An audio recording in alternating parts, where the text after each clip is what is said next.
Right. ఎవరండి yes yes ఒకసారి ఎందుకు మెచ్చుకోవట్లేదో మూర్తి గారిని అడుగుదాం. ఎందుకంటే మనకి షర్మిల గారు లేరు, తులసిరెడ్డి గారు మరి కాసేపులో జాయిన్ అయ్యే నేపథ్యంలో నారాయణమూర్తి గారు నిజంగానే అంటే ఎప్పుడూ చూడండి దాదాపు 5 దశాబ్దాల తర్వాత అంత స్థాయిలో వర్షం కానివ్వండి, ఆ స్థాయిలో మునక కానీ విజయవాడ చూసినప్పుడు ఇప్పుడు ప్రభుత్వం తీసుకున్న చర్యలు కానివ్వండి వాటిని మనము అభినందించాల్సిన అవసరం ఉంది అన్నది టీడీపీ అంటోంది. అంతేకాకుండా 10 రోజుల నుంచి తను ఆ బురదలోనే ఉంటున్నారు, కలెక్టరేట్నే సచివాలయంగా మార్చుకొని మరి అక్కడ అందరికీ సేవలు అందిస్తుంటే వాళ్ళని పొగడలేకుండా మీ పార్టీ నాయకుడు వెళ్ళి బెంగళూరులో కూర్చున్నారు కానీ ఇక్కడేమో ఆరోపణలు చేస్తున్నారు అనేది ఒక మాట వినిపిస్తుంది, ఒక విమర్శ వినిపిస్తుంది. ఏమంటారు మీరు? మొదలుగా పార్టీ నాయకుడు ఎక్కడున్నాడో తెలియకుండా వాళ్ళకి అవగాహన రాహిత్యంతో మాట్లాడితే దానికి వాళ్ళ విజ్ఞత వదిలేద్దాం. ఆ పార్టీ నాయకుడు ఇక్కడే ఉన్నారు, తాడేపల్లిలో ఉన్నారు. ఆయన 2 రోజులు కూడా వరద ప్రాంతాల్లో ప్రయత్నించారు. అన్ని విషయాలు కూలంకషంగా తెలుసుకున్న తర్వాత ప్రభుత్వానికి సూచనలు సలహాలు కూడా చేయడం జరిగింది. ప్రభుత్వం తగినంత రీతిలో సహాయ కార్యక్రమాలు చేయలేకపోయింది. ఇంకా మెరుగైన సహాయం చేయాల్సిన అవసరం ఉంది, వాళ్ళని ఆదుకోవాల్సిన అవసరం ఉంది. బురదలో చాలా అష్టనష్టాలు కష్టాలు పడతా ఉన్నారు.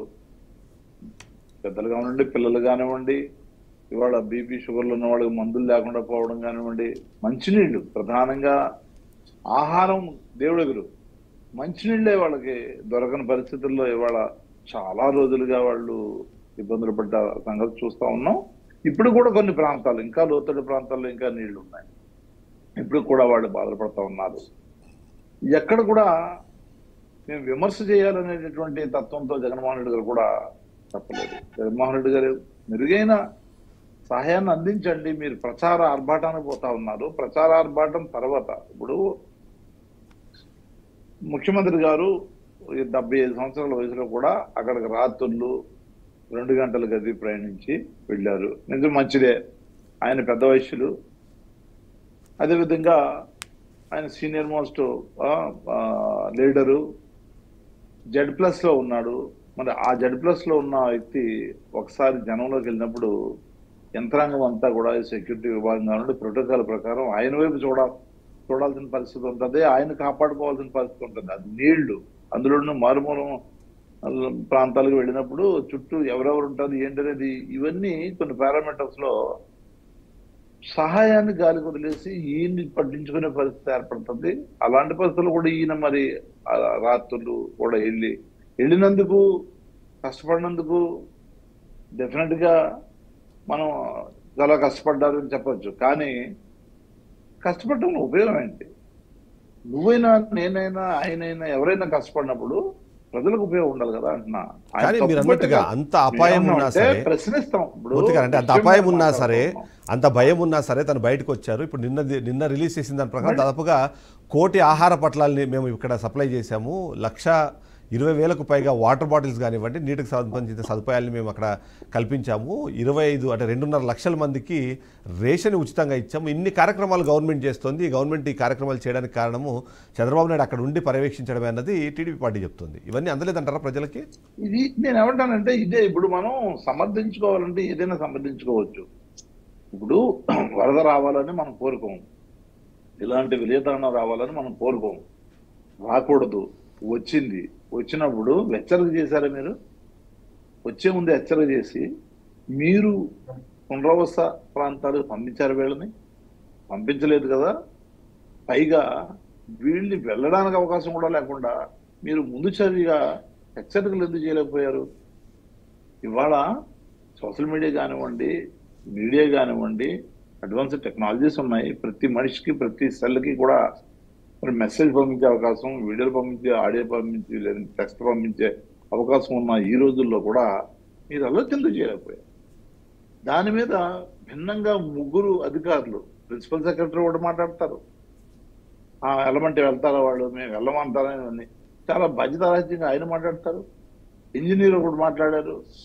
ఆయన మేము ఆల్రెడీ చెప్పాము, 24 గంటల ముందే చెప్పాము అని ఆయన మాట్లాడతారు. కానీ అది ప్రజలకు ఎందుకు వెళ్ళలేదు అంటే దీంట్లో కుట్రకోణం దాగి ఉందా అని నేనేమంటానంటే, వీళ్ళు సపరేట్ గా ఇంకో విధంగా కుట్ర చేశారని అంట్లా. మీరు బాధ్యతారాహిత్యంగా ఉన్నారు కదా, ప్రజల ప్రాణాలు కదా, మీరు ఎంత బాధ్యతతో ఉండాలి మీరు, అది చెప్పాల్సిన అవసరం మీకు ఉంది కదా, ఎందుకు చెప్పలేకపోయారు? అదేవిధంగా కలెక్టర్ విధంగా మాట్లాడతారు, మాకు తెలియదు అని చెప్పేసి ఎంత బాధ్యతారాహిత్యంగా మాట్లాడతారు. మాకు తెలియదని చెప్తే ఎట్లా అది? ఎస్ మాకు అందలేదు సమాచారం అంటే ఎట్లా? ఇప్పుడు ముగ్గురు 3 భిన్నమైన స్టేట్మెంట్లు ఇచ్చి ప్రజల్ని ఎందుకు మభ్యపెడతా ఉన్నారు, కన్ఫ్యూజ్ చేస్తా ఉన్నారు అంటే సీఎం గారు ఏ విధంగా చర్యలు తీసుకుంటారో భయపడి మీరు ఇలా మాట్లాడుతున్నారా? లేదంటే ఒక అధికారి మాట్లాడాడంటే సీఎం మాట్లాడినా, అధికారులు మాట్లాడినా, కింద స్థాయిలు మాట్లాడినా ఒకటే లైన్ ఉండాలి. ఎందుకు ఈ లోపం కాంట్రడిక్టరీ స్టేట్మెంట్స్ ఎందుకు? ఎస్ సుధాకర్ రెడ్డి గారు, ఈ లోపం ఎందుకు వస్తా ఉంది? సమన్వయ లోపం ఎందుకు ఏర్పడతా ఉంది? దీన్ని సరిదిద్దుకోవాలని మేము అన్నాం.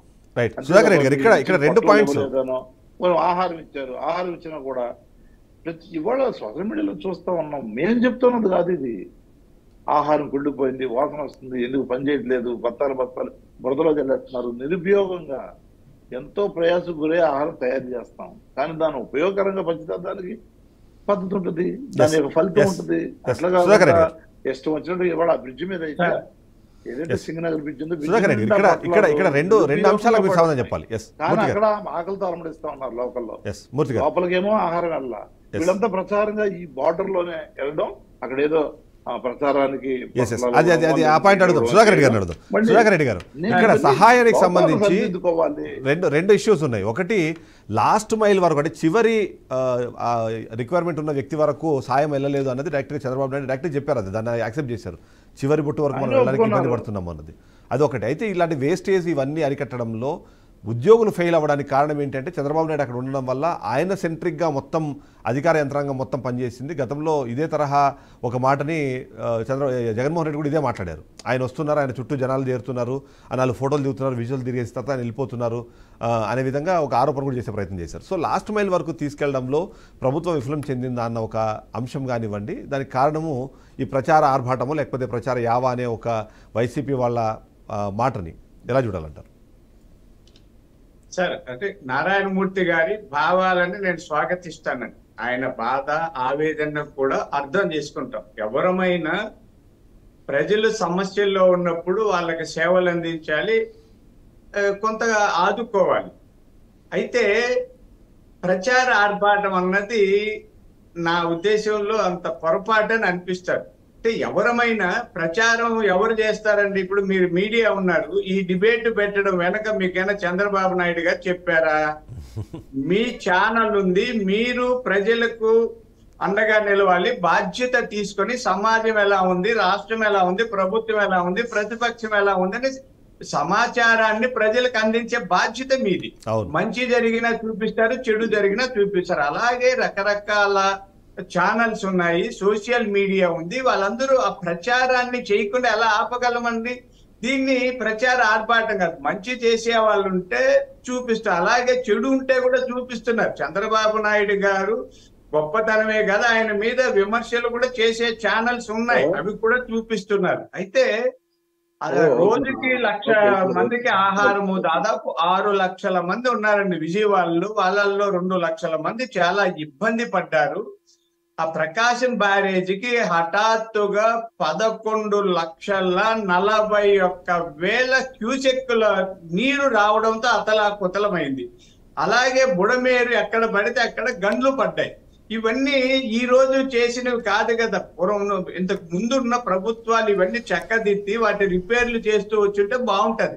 అరిగిపోయిన టైర్లతో కారు మాకిచ్చి ఇది పంచర్ కాకుండా మీరు ఎందుకు జాగ్రత్త తీసుకోవాలంటే టైర్లు అరిగిపోయినాయండి. అంత గొప్ప డ్రైవర్ డ్రైవింగ్ చేస్తూ నెమ్మదిగా పోయినా ఒక చోట చిన్న గులకరాయి దాని కింద పడినా టైర్ బరస్ట్ కావచ్చు, పంచర్ కావచ్చు.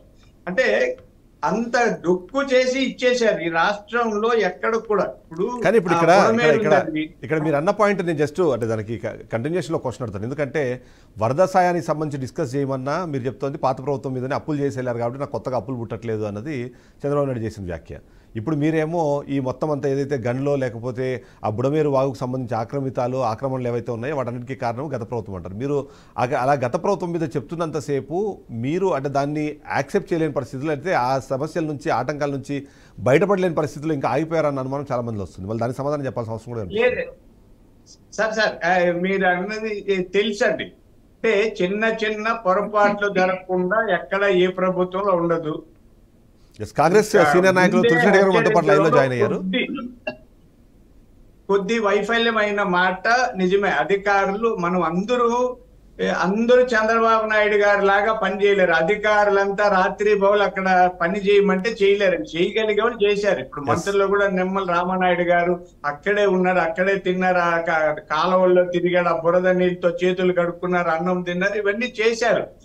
చేయగలిగినంత చేశామండి. హఠాత్తుగా సంభవించే ఈ ఉపద్రవాలని, ప్రమాదాలని అంతా ఎవరు అంచనా వేయలేదు.